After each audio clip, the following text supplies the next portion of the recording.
ഏത് വേദി ചെന്നാലും ഞാൻ കുടുംബശ്രീയിൽ പാടിക്കൊണ്ടിരുന്ന ഈശ്വര പ്രാർത്ഥന പാടാതെ തന്നെ വിടാറില്ല. അപ്പൊ തുടങ്ങട്ടെ.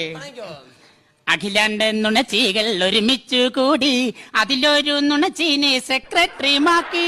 പച്ചാളം ഭാരതി എന്നൊരു ഗുണ്ടീന് ആരോഗ്യമുള്ളൊരു സ്ഥാനവും നൽകി. എനിക്ക് ഇതിനേക്കാൾ ഇഷ്ടപ്പെട്ട മാനം കഴിഞ്ഞ കുടുംബശ്രീക്ക് പാടിയ പാട്ടാ. അയ്യോ, അതൊക്കെ ശ്രദ്ധിക്കാറുണ്ടല്ലോ. അപ്പൊ തുടങ്ങട്ടെ. അയൽക്കൂട്ടം പെണ്ണുങ്ങൾ അടിക്കൂടും നേരത്ത് ചെരവൻ കൊണ്ടോടി വാ ശാന്തേവാ. കാണുന്ന ജാതിക്കെല്ലാം സെറ്റ് സാരി മുണ്ടുമുടുത്ത് വെയിലത്ത് കറങ്ങുവാൻ ശാന്തേവാ. ടിവിയിൽ സീരിയൽ തുടങ്ങുന്ന നേരത്ത് കമ്മറ്റി നിർത്തിക്കോണം ശാന്തേവാ. പിരിച്ചുള്ള കാശെല്ലാം മുക്കിട്ടു കറങ്ങുന്ന ചമണ്ടിയെ കൂട്ടിക്കോണം.